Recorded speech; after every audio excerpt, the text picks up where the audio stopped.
morning, everyone. Good morning.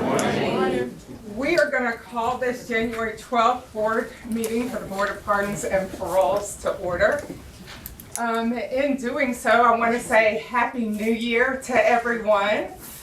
We had a little warmth at the end of the year, and then the new year is coming in cold. So for those like me who only like it above 70 degrees, it's not my favorite time of the year. This morning, I want to, as I get ready to start this meeting, we have two new board members on the Board of Pardons and Paroles.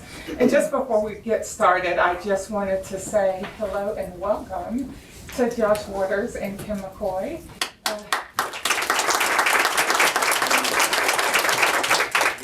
Kim McCoy started with the board on December the 1st of last year, and today will be Josh Waters' official board swearing in, so today will be day one. So welcome to both of you. I think we have Mr. Herring in the room and his beautiful bride Jennifer. Mr. Herring, if you would please stand up for me.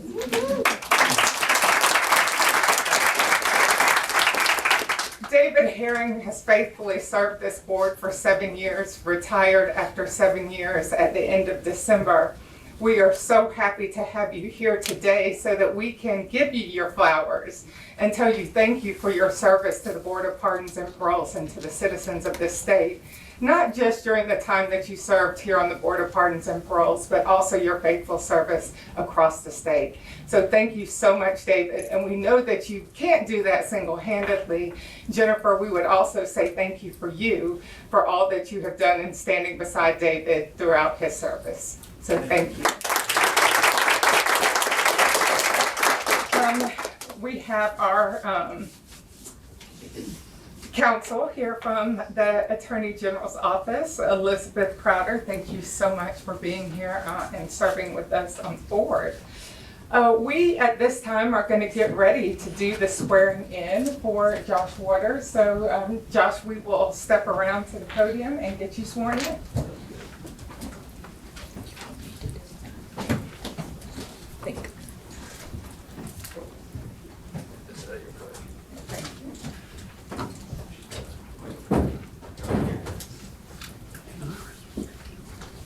In the will. What's that in the will?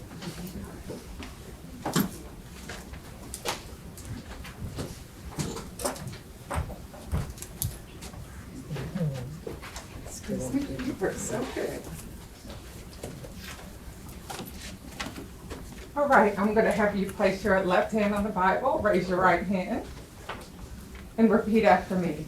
I, Josh Waters, I, Josh Waters, do solemnly swear or affirm do solemnly swear that I will discharge all the duties that I will discharge all the duties lawfully required of me lawfully required of me as a member of the State Board of Pardons and Paroles as a member of the State Board of Pardons and Paroles to the best of my ability and understanding. to the best of my ability and understanding.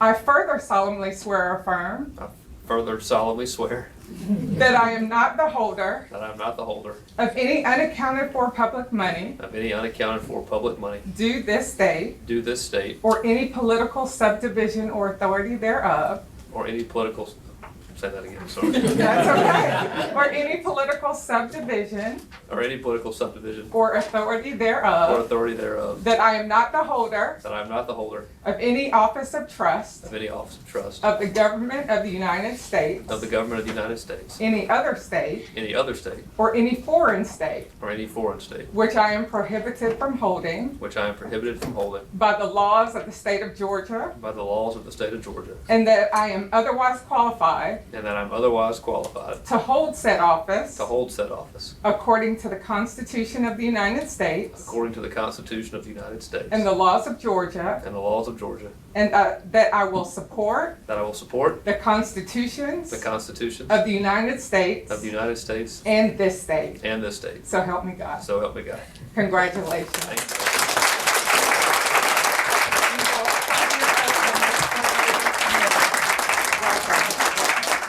I promised that I would not read 2 lines before I asked him to repeat. So I think That was you're all me. able to. Thank you.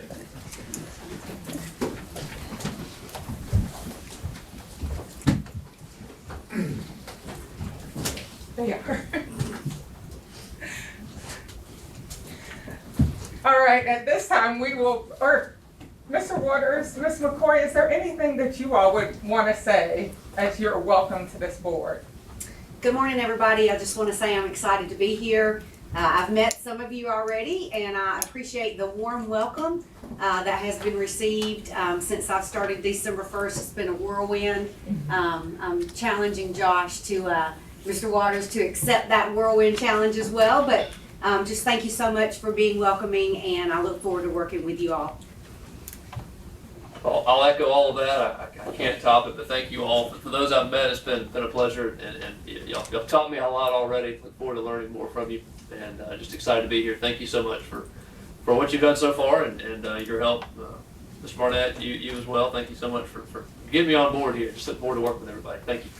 Wonderful, thank you. And at this time, if we can have Ms. Iris McKinnon come up and say a prayer for us as we get our meeting started. Good morning, Chair, Vice Chair, board members, and all of you in your respective places. Can you hear me now? Let us pray. Wise and loving Creator, we thank you for this opportunity to come together today. We thank you for the many blessings that you've bestowed upon us.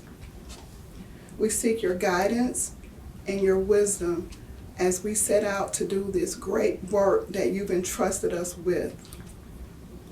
Grant us clarity in our thoughts. Grant us courage to do what is good and right for all citizens. Father, we just ask you to shine your grace and your favor upon us, oh God. God, the work that we do, help us to do it with integrity and with a commitment for the common good. God, the work that we do, let us do it in unity and in the spirit of service. Amen. Amen. Thank you very much for that beautiful prayer. And at this time, email was sent out that included the agenda and the minutes for today's meeting, and then the minutes from our last board meeting from September the 9th. And so each board member has had the opportunity to review those. At this time, I would ask for a motion to approve the agenda for today, January the 12th, 2026. I'll make that motion. All right, it's so moved. Do I have a second? Second. All right, we've got a motion and it's been properly seconded. Any discussion? Any changes? All right, hearing none. All those in favor? Aye. All right, any opposed?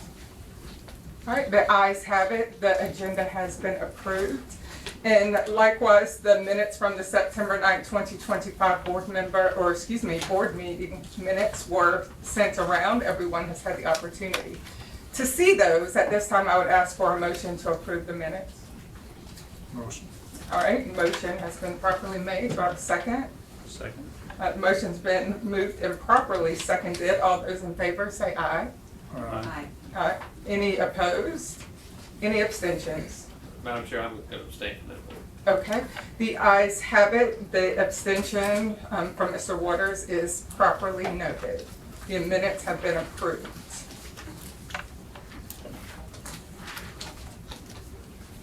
I will get those minutes signed and over to Ms.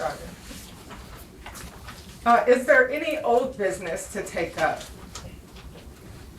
Hearing none, we will move forward to the new business. At this time, if Director of Training Thomas Green would come up with those policy amendments.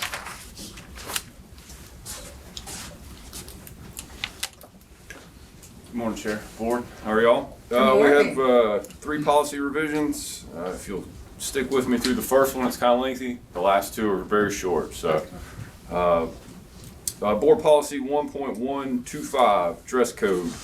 Section 1.105.1 was updated to include all stakeholders that PAP encounters during normal operations. Section 1.106.1.2 has a small grammatical change. Section 1.106.2, clarifications were made to quote-unquote casual Fridays. These include the following: when scheduled activities such as meetings with guest or external customers occur on designated casual days, employees should wear traditional business attire.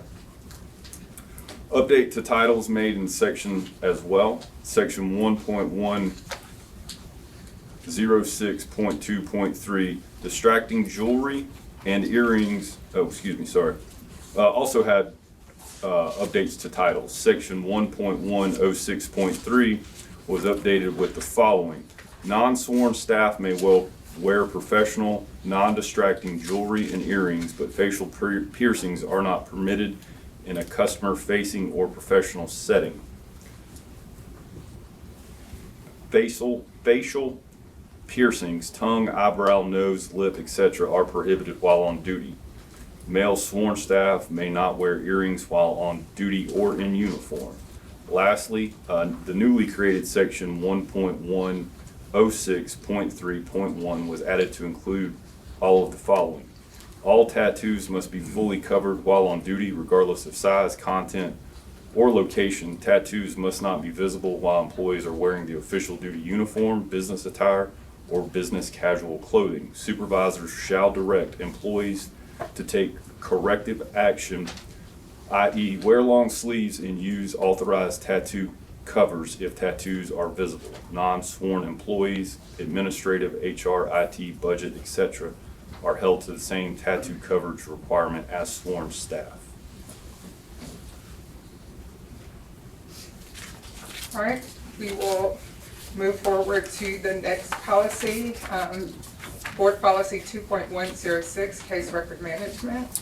Board Policy 2.106, Case Record Management, Section 1.106.2, the division name was updated. All right, thank you very much. Board Policy 3.406, Electronic and Telephonic Communication System. Board Policy 3.406, Electronic and Telephonic Communication Systems, Section 1.106.3, in regards to PAP passwords, the following was added: sharing passwords are prohibited. All right, thank you so much, Mr. Green. At this time, are there any board policies that need to be discussed or removed? If not, we'll take the vote as a collection of policies. At this time, if we could get a motion to adopt. I'll make that motion. All right, we've got a motion. Any second? Sorry. Okay, it's been moved and properly seconded. Any further discussion? Hearing none. All those in favor? Aye. Aye. Any opposed? Any abstentions? All right, the ayes have it. The new board policies have been adopted. Thank you so much, Director Green. Thank you, ma'am. All right, at this time, Director Barnett, we look forward to hearing the director's report for today. Good morning, Chair Holmes, Vice Chairman Bennett, and distinguished board members. Thank you for your continued leadership, unwavering support, and your thoughtful guidance. Also, let me be among the first from the operations team to welcome to the board Ms. McCoy and Mr. Waters. Welcome. Now, Chair Holmes, I'm proud to relay to you that the waterboarding, I'm sorry, that was wrong. The new board member training is going very well. The entire team continues to pour in to Ms. McCoy and Mr. Waters, and crazy enough, they keep showing back up every day. But I think that says a lot about them and their commitment and passion for the work that we do here at the Parole Board. Ms. McCoy and Mr. Waters, please know that myself and your entire operations team are here for you, and we look forward to your partnership, insight, and vision as we continue to navigate executive clemency consideration in the state of Georgia. Board, what a great day. A day of new beginnings, renewed energy, and an eye to the future. As we step into the new year, we're naturally drawn to the idea of new beginnings. January has a way of just doing that. it invites us to pause and reflect on where we've been and recommit to where we're going. And so that's going to be the theme of the director's report today. You're going to hear about a little bit about where we've been and where we're going in the future. As we think about this, a quote comes to mind from Melody Beattie that says, "The new year stands before us like a chapter in a book waiting to be written." The truth is, in our work, the pen is already in our hand. What we choose to write through our work, dedication, and commitment will not only shape this year, but the lives of countless Georgians. At the Georgia Board of Pardons and Paroles, our mission has never been easy, and it's never been ordinary. We operate at the intersection of justice, accountability, public safety, and hope. Hope, a powerful thing. And when I think of hope, often think about a story that was shared with me by one of my mentors years ago. And it was a story about an old lighthouse keeper. His job was not to control the sea or the storms or the ship, but simply keep the light on. Some nights were calm, others were violent with wind and waves and rain, but the lighthouse keeper's responsibility never changed. Keep the light on. Be that guiding light and that beacon of hope. In many ways, that's who we are. We can't control every outcome. We can't remove every obstacle. But we can commit every day to doing our jobs with integrity, consistency, and purpose.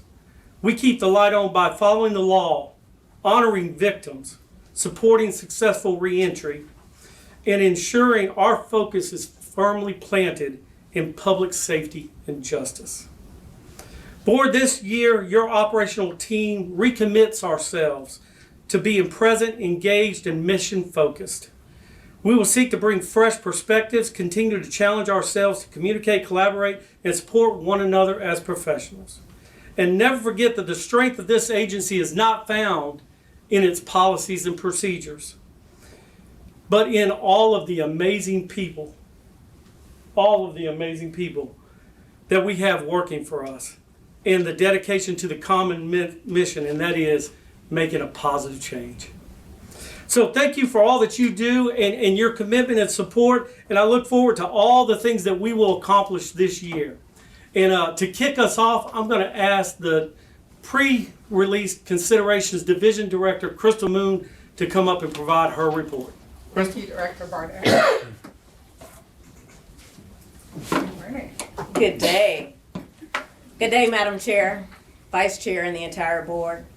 I'd like to take a moment to provide a brief update from the Considerations Division.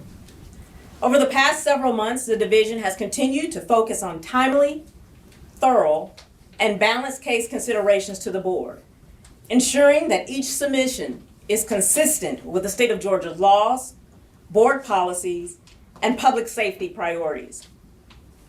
The team remains committed to strengthening internal and external stakeholders, improving consideration processes, and maintaining consistency in our recommendations, while honoring the seriousness and impact of each decision before the board. While I'm also proud of the team's ability to strive in excellence, I'm also pleased to share an important staffing update. We are excited to welcome Arlisa Taylor to the Clemency Consideration Division. She joins us as a GPADS team member and brings an experience in conflict resolution and effective communication. She's a proud graduate of the Atlanta Metropolitan College, earning a bachelor's degree in public administration. Arlisa will be supporting the division's consideration review and coordination efforts. Will continue to play an essential role in assisting us to meet the demands of our workload and care with professionalism. We are very excited to have Ms. Taylor with the board's consideration team and looking forward to contributions she will make to the division.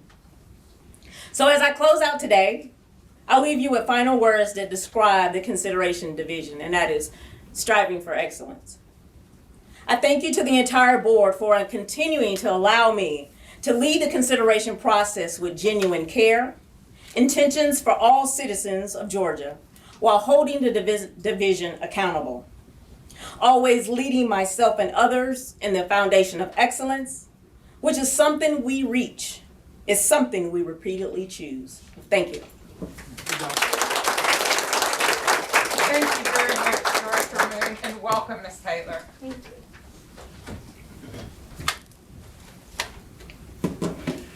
Good morning, Madam Chair, Vice Chair, members of the board. Regards to the operational update for the Investigations Division, as we have constantly emphasized, the strength of the Investigations Division lies in the people who make up our team. Without hesitation, I can say that our success would not be possible without the dedication and expertise of our exceptional staff.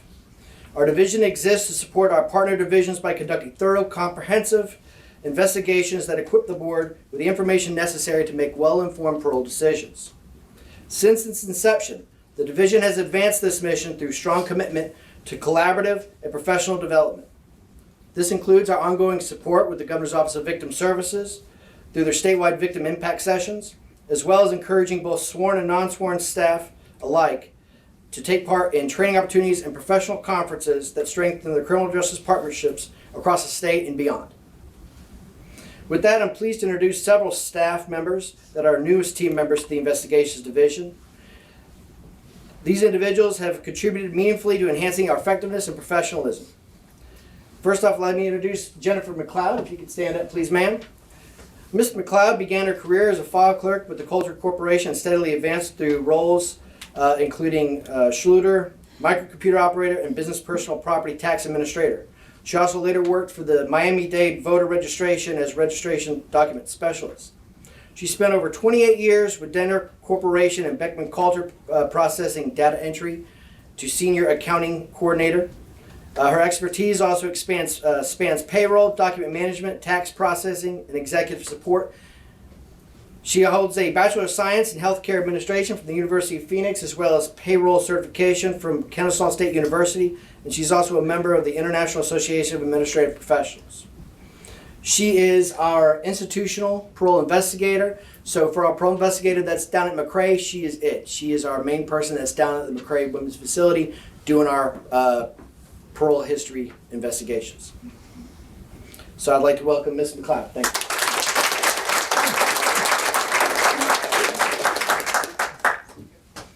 We also have a parole investigator from Southern Region. She was supposed to be here today. However, she came down with the flu, that bug that's been going around, so she decided to spare us all from that. So I will go ahead and still talk about her a little bit. She began her career in August 2000 with the Georgia Department of Corrections, serving at the D. Ray James and Ware State Prisons in roles including inmate disciplinary investigation, hearing officer, STG investigator, and coordinator. In 2008, she joined the Department of Community Affairs as a compliance investigator, working fraud and abuse cases in collaboration with the Georgia Office of Inspector General. She's also later transitioned to the Unison Behavioral Health as an intensive case manager, supporting DOJ clients and homeless veterans, which earned her behavioral health specialist certification. She joined the Georgia Department of Community Supervision back in 2017 and served as the administrative and facilitation roles across multiple rehabilitation programs. In 2022, she joined the Office of the District Attorney for Waycross Judicial Circuit, as well as the Legal Assistant and Victim Advocate for Charlton County. She also served on the Child Fatality Review Board and completed extensive victim advocacy training. So I know she's not here, but I still just want to welcome her. Next, we have Heavenly Taylor. Ms. Taylor began her career in 2017 as an intern with Georgia State Board of Pardons and Paroles. Her exceptional work ethic and dedication quickly earned her a part-time position, which led to progressive advancement with the Post-Release Considerations Division to include the Warrants and Violations Unit and the Interstate Compact Unit. 2022, she was then promoted to Victim Specialist in the Georgia Office of Victim Services, where she provided critical support and information to crime victims. She was subsequently elevated to the role of Victim Specialist 3 before accepting her current position with our Investigations Division, and that would be as a criminal investigator. She is a certified victim offender dialogue facilitator and is trained in the critical incident stress management. She holds a bachelor's and master's degree in criminal justice from Clark Atlanta University and is currently defending her dissertation to complete her doctorate in criminal justice at Liberty University. So welcome, Heather. And just a quick mention, if I can get Quentin and Heavenly to both stand up. So I just wanted to recognize them because they both graduated from DCS basic training on November 20th of last year. They went through quite extensive training. They began their journey in September of that year. They excelled at firearms training. Quentin even became one of the 3 top shots in his class, right? 3 top shots. We got some talented folks on the range. During this 320-hour training hour program, they covered such topics to include supervision strategies, Georgia law, firearms, defensive tactics, and even the use of a taser. Although this training is mandatory for criminal investigators, I wanted just to go ahead and point out for Quentin, it's not required for personnel that are assigned to the facilities.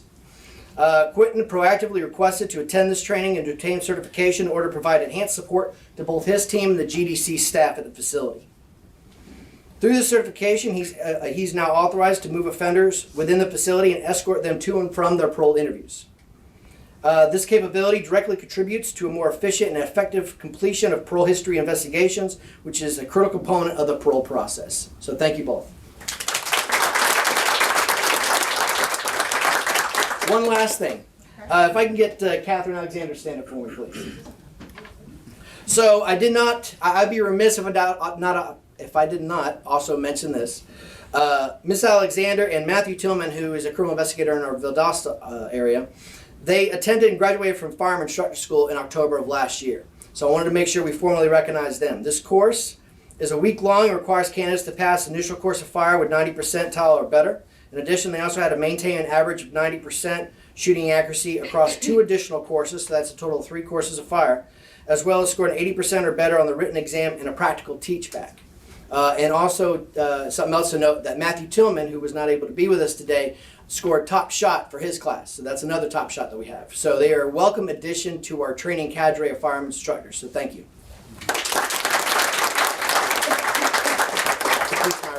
Thank you very much, Director Kibner. Ms. McLeod, welcome. I didn't get the name of the second young lady who joined investigations, Director Kibner. I'm sorry. I'm so sorry. What was her name? The second? Marlena Kaysen? Ms. Kaysen. Yes, ma'am. As Ms. Kaysen's not here, definitely want to welcome her as well as a quick recovery from the flu. Thank you. Thank you. Ms. Heavenly Taylor, congrats on the move. This is an agency where we have talented people that move up and around the agency because we know the skill, as you can hear from everything that each person has done, is tremendous. So congratulations on that. And Quentin, y'all both congrats on your graduation from DCS training. Our top shots, wonderful, Mr. Quentin, as well as Matthew Tillman and Catherine Alexander. And Matthew, congratulations on graduating from that firearm instructor training. We've got amazing people throughout this agency. Thank you, Director Kim. Thank you, Madam Chair.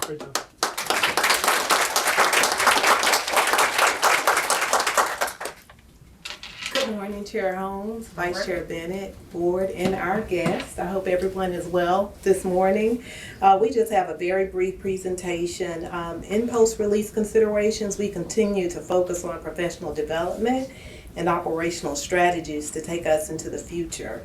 And with that said, we really depend on our people. We know that they're our most valuable asset, and we're working closely with them to try to elevate us and take us to the next level.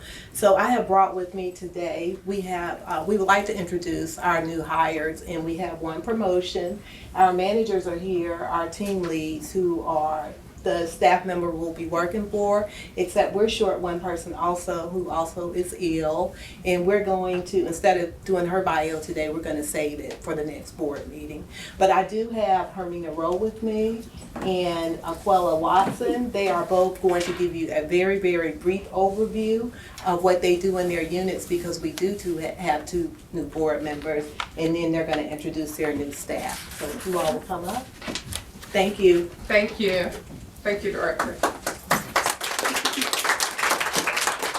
Greetings, Chair Holmes, Vice Chair Bennett, and the board members. My name is Hermina Rowe, and I am the team lead for Interstate Compact, which is the unit responsible for transfer of parole out of the state of Georgia and for maintaining cases related to conditional transfers to federal, out-of-state, and immigration and naturalization service detainers. Today, I would like to introduce Ms. Sanaya Williams. Sanaya has been with Interstate Compact for 5 months. Sanaya is a graduate of Kennesaw State University, where she earned a degree in criminal justice. She brings practical experience through an internship with a private investigation firm. Additionally, Sanaya brings an amazing positive attitude. We are pleased to welcome Sanaya Williams to the Interstate Compact Unit. Thank you, Ms. Rowe, and welcome, Ms. Williams. Good morning, Morning. Chairman Holmes and Vice Chair Bennett and Board. And good morning for everyone else. My name is Aquila Watson. I've been in the agency for 8 years now. I'm the team lead for the GCIC and Violations Unit. Our unit covers everything warrants, whether it's entering, clearing, and validating. We also type up the revocations for the offenders, just letting them know that their parole has been revoked. And we also prepare the final hearing documents for the district operation managers. I would like to introduce you all to Shanika Wright. Shanika has been with our agency for a year.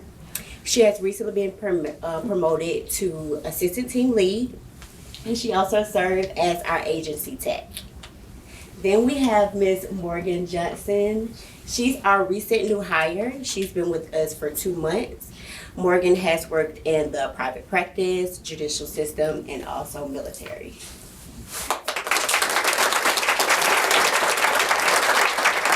Thank you very much, Ms. Watson. Welcome, Ms. Johnson, and congratulations on your promotion, Ms. Wright. Thank you. Do you have any questions, Chair? I should have asked that before I said that. No questions for me. Don't see any from the board. Thank you. Good morning, Chair Holmes, Vice Chair Bennett, and members of the board. It's my privilege to report today on the activities of the Georgia Office of Victim Services. Now, I want to begin by talking about the strength of our team. Some say that policy is the skeleton of our agency, but people are the heartbeat. So today I'm thrilled to introduce a new heartbeat to our division, Ms. Brianna Gilhooly.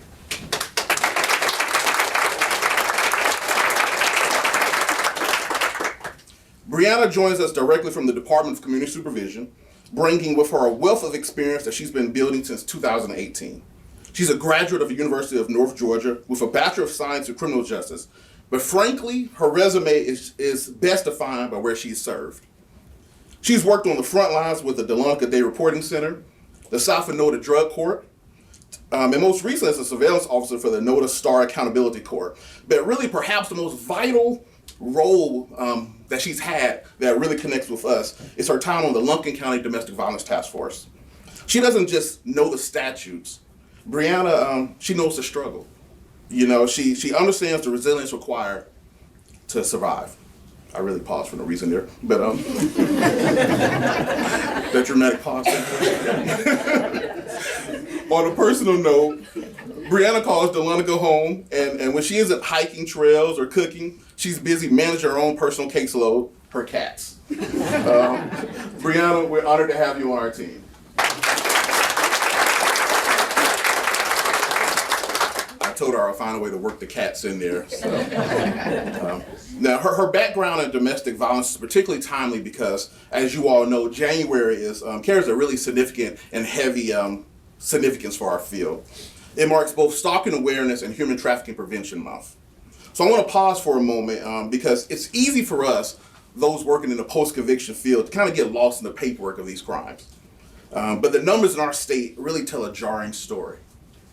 Current data indicates that approximately 312,000 Georgians are stalked every single year. Even more alarming is the lethality linked to that number. We know that 76% of intimate partner femicide victims were stalked by their partner before their murder. The stalking isn't just harassment, it was a warning sign. The reality of human trafficking is equally close to home. In 2024 alone, the National Human Trafficking Hotline identified 342 cases involving over 500 victims right here in Georgia. So this kind of keeps our state consistently ranked among the highest in the nation for reported human trafficking cases. So that kind of brings me to the core of my report today. What are we doing about it? We have our statutory requirements, as you all well know. We're mandated to notify and support victims whose offenders are in the Department of Corrections custody or who are in community supervision. But that's our baseline. That's our floor. But this year, our goal is to build a ceiling that is much, much higher. We've been shifting our focus from just notification to connection.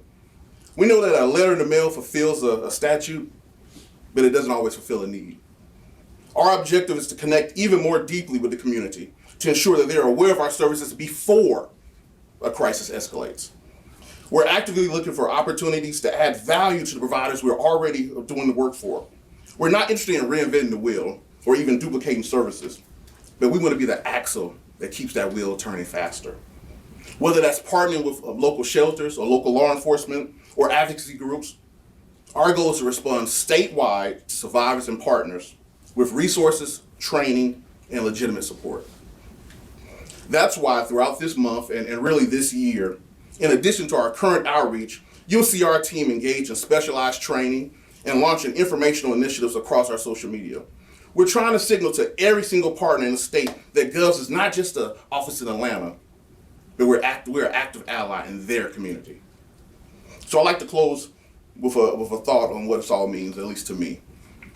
We often talk about the darkness of these crimes, but I believe that stalking and trafficking are crimes that thrive in the dark corners of isolation. The state's duty is not just to prosecute these crimes, but to be the light, but to light the path back to safety. We must have the audacity to believe that our presence can break their silence and light the path for our survivors. Thank you, and of course, I'm available for any questions. Thank you. Any questions? No questions. Thank you, Director Chappell, and welcome, Brianna Hughley.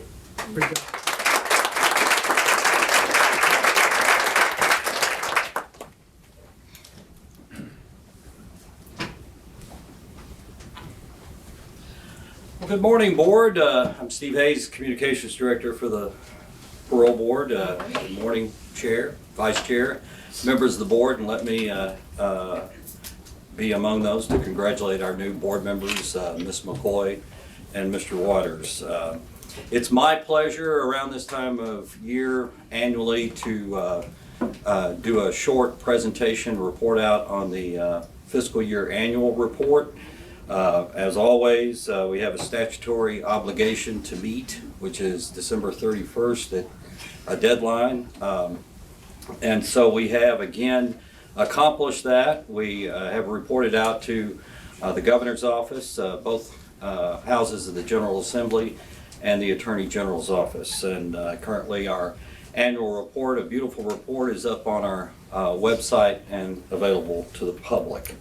It's a comprehensive report, much more than probably some annual reports you might see.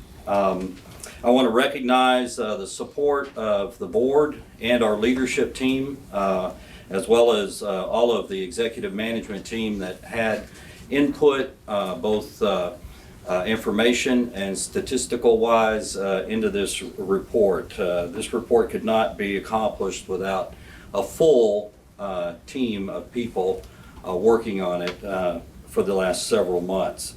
The report has all of the information about our agency. It's a guide.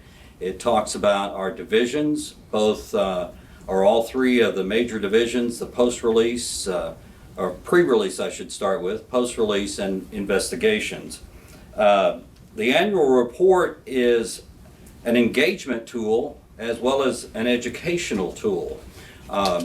We encourage our staff, the public, to take a look at the annual report, to review it, read it, as well as our website, and learn all about the agency and become a participant in the parole process. I'm just going to go through the pages very quickly. We did have a number of changes to the organization in FY 2022 2025. You see there are 4 E's: engaging stakeholders, educating the community, encouraging active participation in the parole process, and enhancing operations. And our mission statement there, as Mr. Barnett describes the 3 pillars of our mission: to make scientific, informed decisions, protect our victims, and provide opportunities for positive change. Over the next several pages, we have our highlights, and it was a busy year in fiscal year 2025.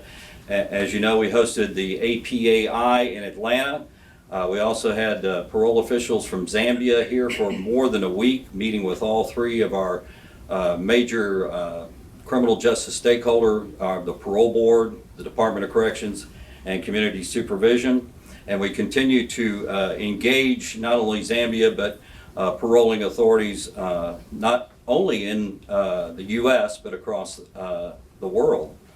We're seen as you know, a leading paroling authority, and we're proud to say that and share our information and experience. As you know, we introduced the first parole comfort dog in fiscal year 2025, Asher and handler Mandy Kimner.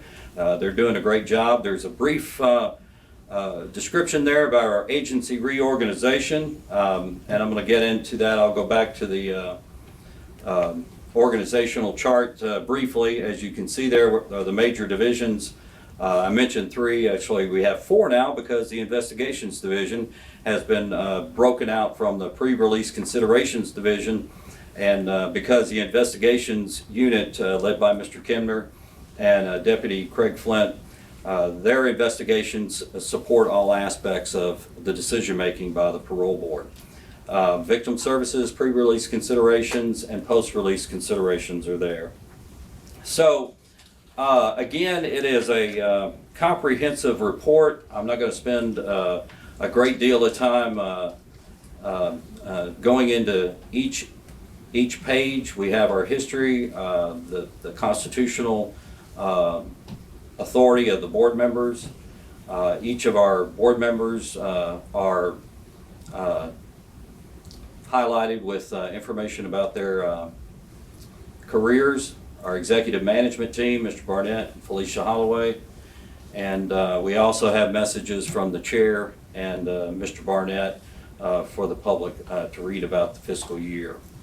Again, major changes to the organization as far as day-to-day operations. Clemency and field services were renamed pre-release considerations and post-release considerations. I just mention again the parole success completion rate for the year, well over 70%, again, well above the national average of around 60% approximately. So the report again is very comprehensive. I won't belabor that. We have a 15-step process of the decision-making process, and we just encourage the public to go through this, to become a part of the parole decision-making process, to be engaged, and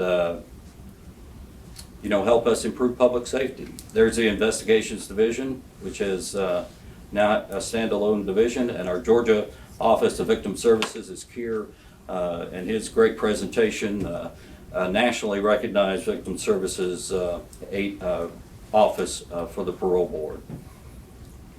And we have a few pages that highlight our support staff, human resources. Iris McKinnon does a great job. Mr. Green with the Office of Training, Mr. Turner with our IT department, and then of course Ms. Kinney with our budget and legislative affairs. So with that, if there are any questions, I'd be more than happy to address them.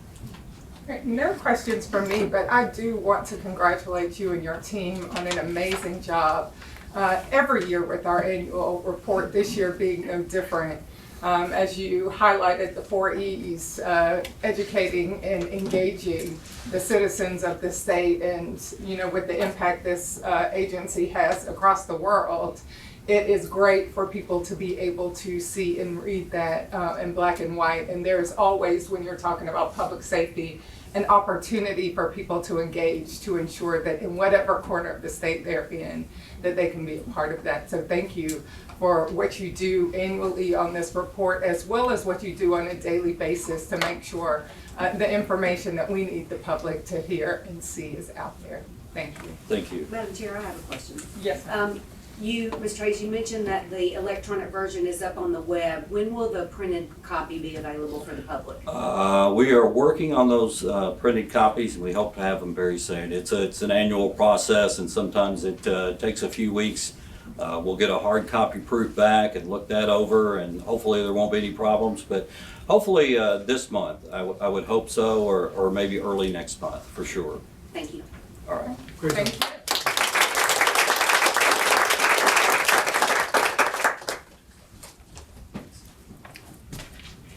I'm back again to offer words of encouragement. And I'll just borrow a line from a passage in Ecclesiastes 3:1, which says, "For everything there is a season and a time of every matter under heaven." This passage teaches us that life includes periods of joy and sorrow, growth and decay, war and peace, all with God's appointed purpose. This also reminds us of that every experience, good or bad, whatever we're facing in life is temporary and a part of a greater divine plan. Despite what we may be dealing with in life, our challenges, our day-to-day, I want to leave just this thought with you, is to believe in yourself, have faith in God, and know that there's going to be a better tomorrow. Thank you.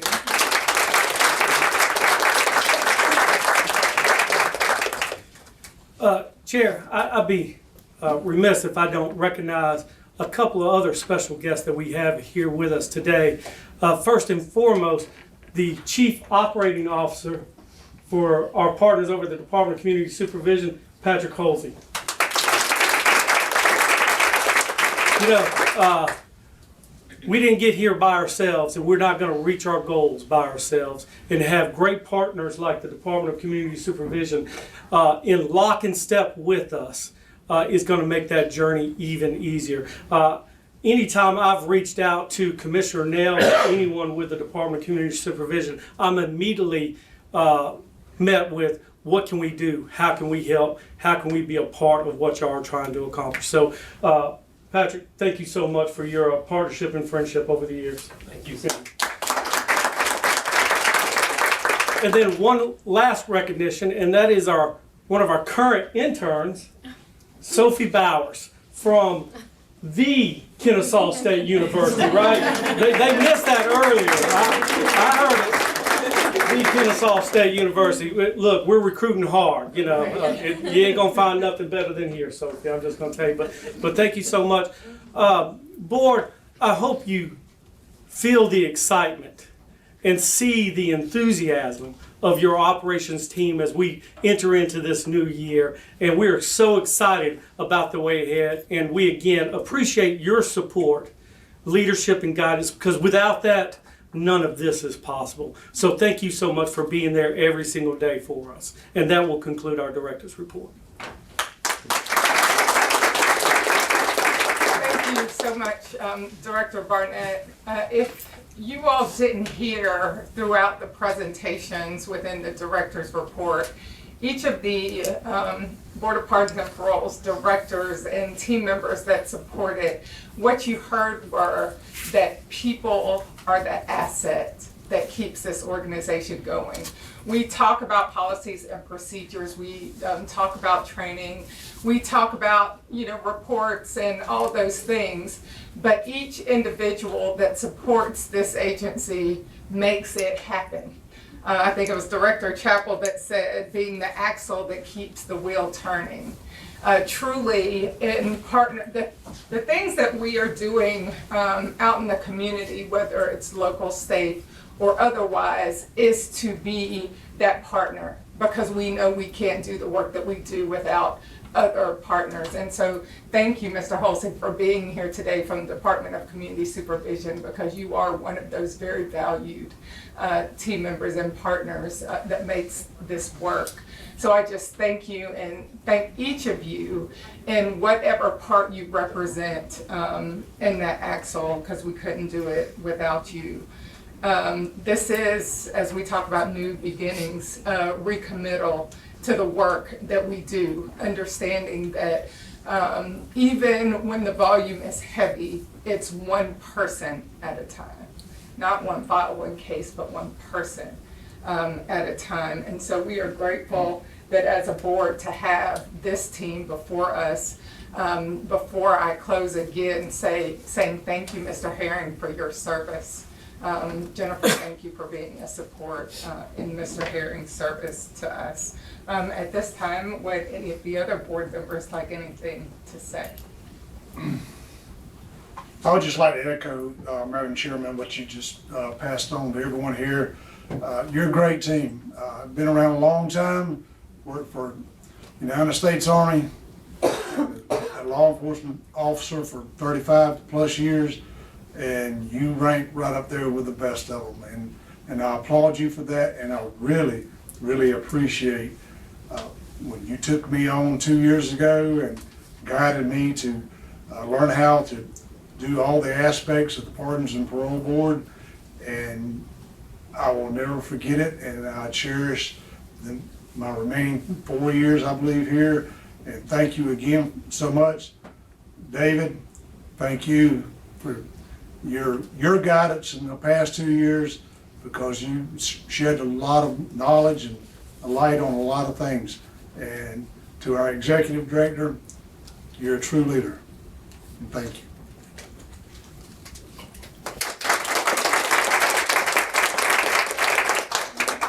All right, thank you. And for our Director of Legal Services, Ms. Smith, thank you so much for everything that you do for us as well. And in closing out, we don't do public comments as a part of our meeting, because we don't speak about individual cases in our board meetings, but we do want to be able to disseminate whatever information we are able to. So we have our call center phone number, which is 404-656-4661.